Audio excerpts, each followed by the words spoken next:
বেশ কিছু মানুষের বক্তব্য, বেশ কিছু মানুষের পার্সোনাল মতবাদ কিন্তু এই কন্টেন্টের মধ্যে কিন্তু আছে। এই যে ইউপি জনতা উল্টো করে ঝোলানো পার্টি, কেন আমি আজকে থেকে একজন সাধারণ তৃণমূল কংগ্রেসের একজন সৈনিক হিসাবে এটা আমি আজকে বলে দিলাম, যেটা জনতাকে উল্টো করে ঝোলানো পার্টি। এই পার্টির আগামী দিনে কোনো অস্তিত্ব থাকবে না এবং এই পার্টিটা আমি আলটিমেটলি রানু মণ্ডলের সঙ্গে তুলনা করলাম। আমাদের সঙ্গে উনি ভোট নিয়ে আমাদের সঙ্গে বেইমানি করেছে, ঠিক আছে, আমাদের কোনো ওর উপরে রাগ ক্ষোভ আমাদের কিছু নেই, আমাদের উপরে ও বেইমানি করেছে মুসলিমদের উপরে, সেই জন্য আমরা আজকে হুমায়ুনের সঙ্গী হয়ে আমরা থাকতে চাই। অবশ্যই 100% উনি গদ্দারি করেছে আমাদের সঙ্গে। আবার নতুন করে আমি দেখছি হুমায়ুন সাহেবের আবির্ভাব হচ্ছে যে আমরা সবটা সহ্য করবো। মমতা বন্দ্যোপাধ্যায় অভিষেক বন্দ্যোপাধ্যায় সম্পর্কে মিথ্যা কথা বলে বাজার গরম করবে, বড় কথা বলবে, অন্তত আমরা এটাকে কখনো সহ্য করবো না। আপনি তো চুনোপুটি, আপনার নেত্রীকে বলুন 1-to-1 একটা ডিবেটে বসতে, সব মিডিয়া থাকবে, 1-to-1 ডিবেট হবে, আপনার নেত্রী আর আমি বসবো। যদি আপনার নেত্রী আমাকে হারাতে পারে, আপনার দলের আমি ঝান্ডা ধরে নেবো, পারবেন? ব্যবস্থা করুন। আর আপনার নেত্রীকে যদি আমি হারিয়ে দিই, আমার দলের ঝান্ডা ধরাবো না ওনাকে, বলুন। ওই মমতা চোরকে আমরা আর চাই না, আর আমরা এখানটায় ওকে আর আসতে দেবো না। আমাদের যা করবে আমাদের হুমায়ুন স্যার, আমরা ওকেই চাই। আমরা আজ অব্দি সংখ্যালঘুর দিক দিয়ে কোনো রকম উন্নয়ন ওর কাছ থেকে আমরা পাইনি।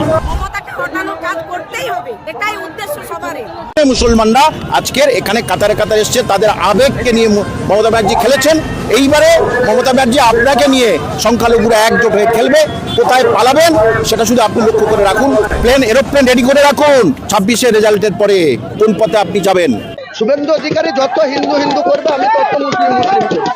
ওরটা সাংবিধানিক করে আর আমারটা অসাংবিধানিক করে। সে যদি 204টে সিট আছে হিন্দু মেজরিটি, তো সেটা জেতার জন্য যদি সে হিন্দু করে, আমি 90টা মুসলিম সিটকে জেতানোর জন্য আমি মুসলিম করবই। এক সপ্তাহ আগে আপনার মসজিদের জায়গা সার্চ করলে নেটে দেখাচ্ছিল মসজিদের নামে আছে, আজকে গিয়ে সার্চ করে দেখুন ওটা কালেক্টরের নামে হয়ে গেছে, অর্থাৎ সরকারের নামে পর্চা হয়ে গেছে।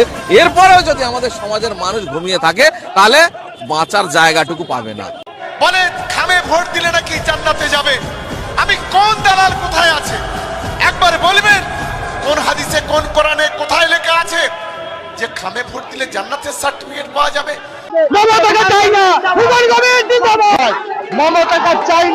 রিসেন্টলি একটা নতুন দল সৃষ্টি, যার নাম জনতা উন্নয়ন পার্টি, এবং সেই দল থেকে মুর্শিদাবাদের জনগণ কি বক্তব্য দিচ্ছেন পশ্চিমবাংলার মুখ্যমন্ত্রী মমতা বন্দ্যোপাধ্যায়কে নিয়ে, দেখাবো সেই ভিডিও, দেখুন। মমতাকে চাই না, মমতাকে চাই না আমরা, দেশ থেকে দূর হতে মমতা, তোমাকে চাই না আমরা। আগে তৃণমূলের সৈনিক ছিলাম, এখন আমরা তৃণমূলের সৈনিক বাদ দিয়ে হুমায়ুন কবিরের সৈনিক। কিন্তু আমি চ্যালেঞ্জ করছি, আমি বেঁচে থাকলে মমতা বন্দ্যোপাধ্যায় জোড়া ফুলের জিরো করব। হ্যাঁ কুণাল ঘোষ, হ্যাঁ মমতা ব্যানার্জি, তোমাদেরকে আগামী জানুয়ারি মাসে আমি ব্রিগেড ময়দানে সভা করে দেখাবো। কবরস্থানে মাটি দিতে গেলে কালেক্টরের সিগনেচার লাগবে। আপনি কি এটা ভেবেছেন কোনোদিন যে আপনার বাপ দাদুদের দেয়া কবরস্থানের জমি 1 নম্বর খতিয়ানে কালেক্টরের নামে পর্চা হয়ে যাচ্ছে? থেকে বড় ওয়াকআপ চোর হচ্ছে পশ্চিমবাংলা, তার নাম হচ্ছে ফিরহাদ হাকিম সাহেব। কিছু ডাইরেক্ট চুরি করেছে আর কিছু ইনডাইরেক্ট করেছে।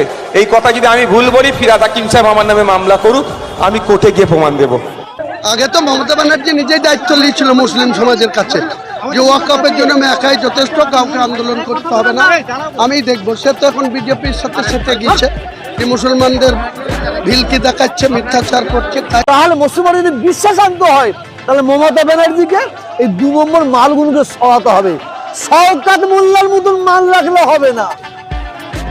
শওকত মোল্লা হচ্ছে হারমাদ মুখ্যমন্ত্রী, অমানবিক মুখ্যমন্ত্রী, নির্লজ্জ মুখ্যমন্ত্রী, বেহায়া মুখ্যমন্ত্রী, দোকান কাটা মুখ্যমন্ত্রী। বিহার সরকার লক্ষ লক্ষ নিয়োগ করছে, বাংলা কেন পারবে না? আমাদের এইটাই দাবি।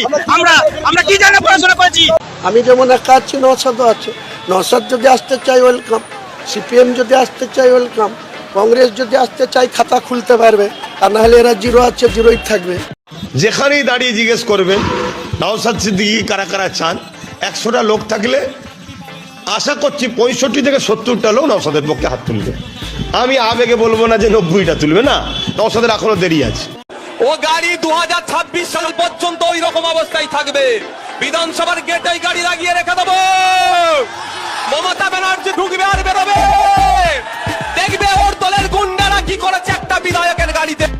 তৃণমূলটা কে? তৃণমূলটা বিজেপির কে? আমি বলে যাচ্ছি, রেকর্ড হচ্ছে। মমতা ব্যানার্জি কিছু বললে আমার নামে নোটিশ পাঠিয়ে দেয়। আমি বলে যাচ্ছি, আজকে 1998 সালে বিজেপির হাত ধরে তৃণমূলের জন্ম হচ্ছে, বিজেপির গর্বে তৃণমূলের জন্ম। আমি অন্য সিদ্দিকীদের কথা বলতে পারবো না। নওশাদ অত্যন্ত শিক্ষিত ছেলে, মার্জিত ছেলে, কোয়ালিফাইড এবং কোয়ালিটি ছেলে।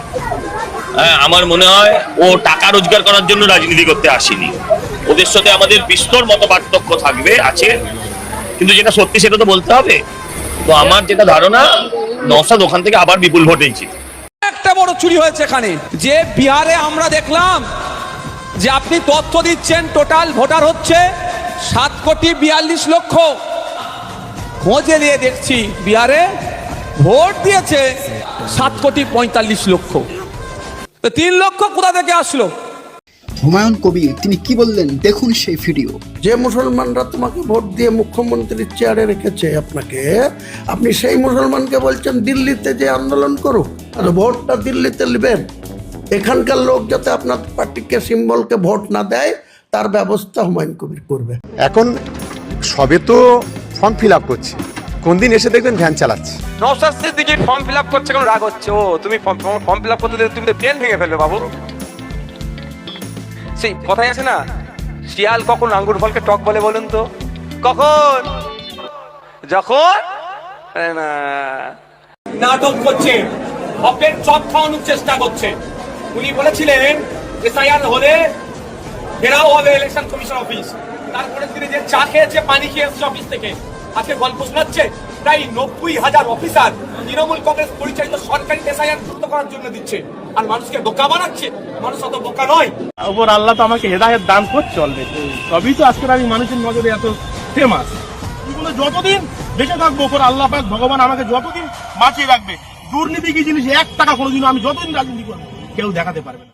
যে অফিসার আসবে তার নাম, ফোন নাম্বার, সে কোন ডিপার্টমেন্টে চাকরি করে, তাকে যে এসআইআর এর জন্য নিযুক্ত করা হয়েছে তার ডিটেলসটা আপনারা ছবি তুলে রাখুন। আর যখন আপনারা এই ফর্ম ফিল আপ করে জমা দেবেন, সেই সময় আপনারা একটা কপি নিয়ে রাখুন। তারপরে দেখছি কোনো অফিসার যদি কাউকে ডিভোটার বানায়, তার বিরুদ্ধে আইনি লড়াই চলবে, তাকে আইনের মাধ্যমে ছেড়ে কথা হবে না। নওশাদ সিদ্দিকী একমাত্র এমএলএ যার নিজের বেতনের টাকাটা পাবলিক সিটির জন্য, ভাঙনের মানুষের জন্য খরচা করে, যার এমএলএ এর মাইনের টাকাটা নিজে নেয় না। আর পশ্চিমবঙ্গের কোন এমএলএ আছে? শওকত মোল্লা বড় কথা বলতে পারে। আপনাদের ব্যক্তিগত পার্সোনাল মতবাদ কিন্তু কমেন্টস বক্স জানিয়ে দিন।